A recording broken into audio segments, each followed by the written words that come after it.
Dear viewers,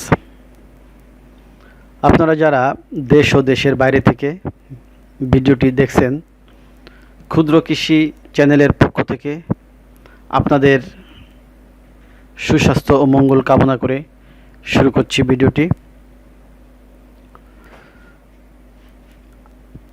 আজ আমি share করতে চাই ভালো মানের গাভী আপনি কিভাবে চিনবেন, অর্থাৎ কোন জাতের গাভী বেশি দুধ দেয়, দীর্ঘদিন ধরে দুধ দেয়, কোন ধরনের গাভীর গর্ভধারণের সক্ষমতা বেশি, কোন ধরনের গাভীর বাচ্চা প্রসব প্রবৃত্তি জটিলতা কম হয়, কোন ধরনের গাভীর ম্যাস্টাইটিস বা উলান প্রদাহ রোগ কম হয়।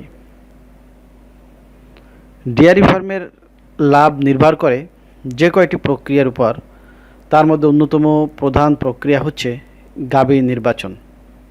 কোন ধরনের গাভী আপনার খামারে রাখবেন আর কোন ধরনের গাভী আপনার খামারে রাখবেন না, এটা একটা খুবই গুরুত্বপূর্ণ বিষয়। পুরো ভিডিওটি দেখুন, আশা করি গাভী নির্বাচনের ক্ষেত্রে আপনার প্রশ্নের উত্তর আপনি পেয়ে যাবেন। পৃথিবীতে যত প্রকারের দুধালো জাত আছে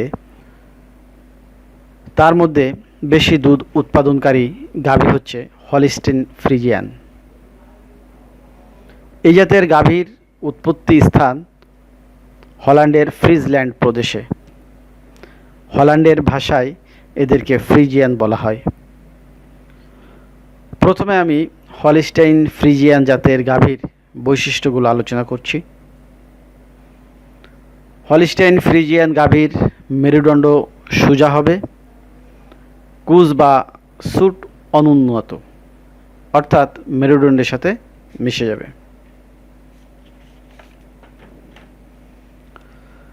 লেজ ছোট ও চিকন হবে, হাঁটুর উপরে থাকবে, লেজের মাথায় অপেক্ষাকৃত বেশি পরিমাণ লোম থাকবে। তারপর ফ্রিজিয়ান গাভীর বর্ণ সাধারণত সাদা কালো ছাপযুক্ত, কখনো পুরো সাদা বা পুরো কালো হতে পারে, কখনো কখনো লাল ও সাদা বর্ণের হতে পারে, তবে এদের সংখ্যা খুবই কম। ফ্রিজিয়ান গাভীর বর্ণ বলতে আমরা সাদা কালোর একটা ছাপ বুঝি। খ্রিস্টপূর্ব 100-এর কাছাকাছি হিসি থেকে বাস্তুচ্যুত একটি দল তাদের গবাদি পশুর সাথে ফ্রিসি উপজাতির কাছে উত্তর সাগরের তীরে চলে আসে। ঐতিহাসিক নথি থেকে জানা যায় এই গবাদি পশু ছিল কালো এবং এই সময় ফ্রিজিয়ান গবাদি পশু ছিল বিশুদ্ধ সাদা। এই সাদা আর কালোর ক্রস ব্রিডিংয়ের ফলে বর্তমানের হলস্টেইন ফ্রিজিয়ান বংশের ভিত্তি। তারপর হলস্টেইন ফ্রিজিয়ান গাভী সাধারণত আকারে বড় ও মাথা লম্বাটে সোজা হয়, মাথা একটু ঝুঁটির মতো থাকবে। গাভীর ওজন থাকবে 550 কেজি থেকে 700 কেজি পর্যন্ত হয় এবং ষাঁড়ের ওজন সাধারণত 900 কেজি থেকে 1000 কেজি পর্যন্ত হয় এবং এদের উচ্চতা 145 থেকে 165 সেন্টিমিটার বা 58 থেকে 65 ইঞ্চি।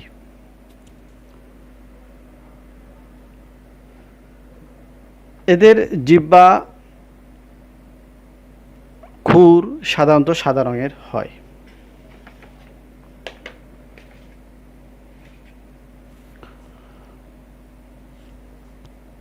প্রথম গর্ভধারণ বয়স 18 থেকে 24 মাস এবং গর্ভধারণ কাল 280 থেকে 290 দিন।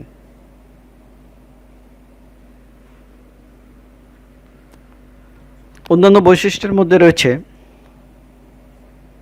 দুধের শিরা বড় ও মোটা থাকবে। দৈনিক এই জাতের গাভী 20 থেকে 45 লিটার দুধ দেয়। বছরে 305 দিনে গড় দুধ দেয় 10,000 থেকে 15,000 লিটার। দুধে চর্বির পরিমাণ থাকে 3.5 মাত্রায়।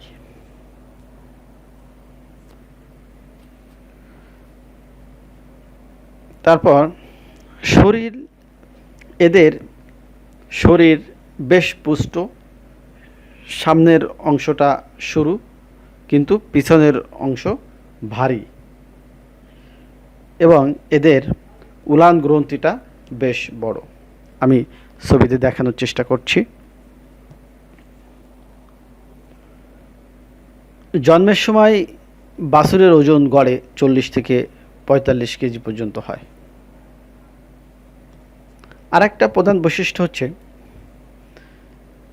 এদের গলায় কোনো গলকম্বল থাকবে না এবং নাভি ঝুলানো থাকবে না। গলকম্বল এবং নাভি ঝুলানো থাকলে বোঝা যাবে যে এটি ভালো মানের ফ্রিজিয়ান গরু নয়। আমি এতক্ষণ হলস্টেইন ফ্রিজিয়ান জাতের গাভীর বৈশিষ্ট্য বললাম। এখন আমি হলস্টেইন ফ্রিজিয়ান গাভীর মধ্যে অপেক্ষাকৃত ভালো, যেগুলো লালন পালন করলে বেশি দুধ পাবেন, প্রসাবকালীন জটিলতা কম হয়, ম্যাস্টাইটিস সহ অন্যান্য রোগ কম হয়, এক কথায় ফার্মে লাভবান হতে গেলে আপনাকে সুন্দর গাভী নির্বাচন করতে হবে। যে গাভীগুলো আপনি নির্বাচন করবেন সেগুলোর বৈশিষ্ট্যগুলো একটু বলার চেষ্টা করছি। প্রথমত, যে গাভীর চামড়া পাতলা রসুনের খোসার ন্যায়, সেগুলো থেকে আপনি বেশি দুধ পাবেন।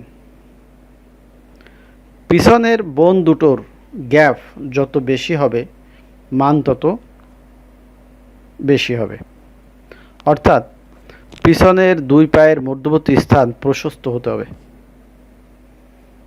ফলে প্রসাব জটিলতা কম হয়। ভালো গাভী ত্রিকোণাকৃতির বা ত্রিভুজ আকৃতির হয়, অর্থাৎ পেট বড় আকৃতির ও পাঁজরের হাড়গুলো সুস্পষ্ট দেখা যাবে। দুটো রিবসের মাঝে ফাঁকা বেশি হবে। তারপর পিছনের পা সোজা আকৃতির হয়ে থাকবে এবং অপেক্ষাকৃত সরু হবে। পিছনের পায়ের থাই বা রানে মাংস কম থাকবে।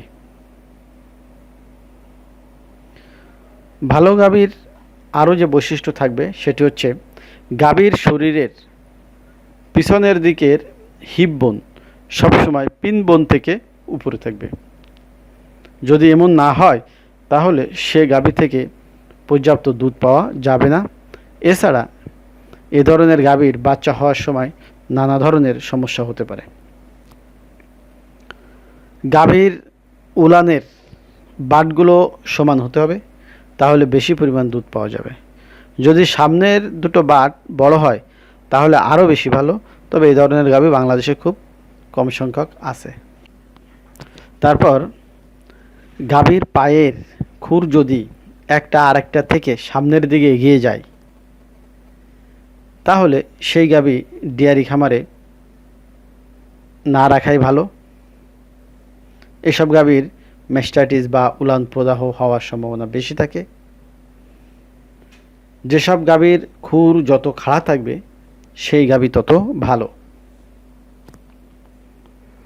তারপর গাভীর উলানের বাটের পরেও দুধের পরিমাণ নির্ভর করে। উলানের বাট যদি বাইরের দিকে বাঁকানো থাকে তাহলে ওই গাভী নির্বাচন করা যাবে না। বাটগুলো ভিতরের দিকে বাঁকানো থাকবে বা সোজাসুজি নিচের দিকে থাকবে, তাহলে বেশি দুধ পাওয়া যাবে। এটা একটা খুবই গুরুত্বপূর্ণ বিষয়। আপনারা অবশ্যই এই বাট দেখে কিনবেন। উলানের যে বাট এটি দেখে আপনারা কিনবেন। গাভী যখন দাঁড়াবে তখন পায়ের মাঝখানে শিকলের মতো বাঁকানো থাকবে। যদি পায়ের মাঝখানে সোজা হয় তাহলে সে গাভী ভালো হয় না। দুগ্ধ শিরা বা মিল্ক ভেইন উলানের সাথে কিভাবে যুক্ত হয়েছে, এটির পরেও আপনার এই দুধের পরিমাণ নির্ভর করে। যদি এই দুগ্ধ শিরা বা মিল্ক ভেইন সোজাসুজিভাবে যুক্ত হয় তাহলে সেই গাভী ভালো, বেশি পরিমাণ দুধ প্রদান করবে। তো ডিয়ার ভিউয়ার্স, আমি এতক্ষণ আপনাদের সামনে কোন ধরনের গাভী বেশি পরিমাণে দুধ দেয়, কোন ধরনের গাভী আপনার ফার্মের জন্য ভালো এবং কোন ধরনের গাভী আপনার ফার্মের জন্য ভালো না, আমি আপনাদেরকে বলার চেষ্টা করেছি। যদি আপনাদের এই ভিডিওটি ভালো লাগে তাহলে অবশ্যই লাইক, শেয়ার, কমেন্ট ও সাবস্ক্রাইব করবেন। ক্ষুদ্র কৃষি চ্যানেলের পক্ষ থেকে সবাইকে আবারও শুভেচ্ছা জানিয়ে শেষ করছি ভিডিওটি। ধন্যবাদ।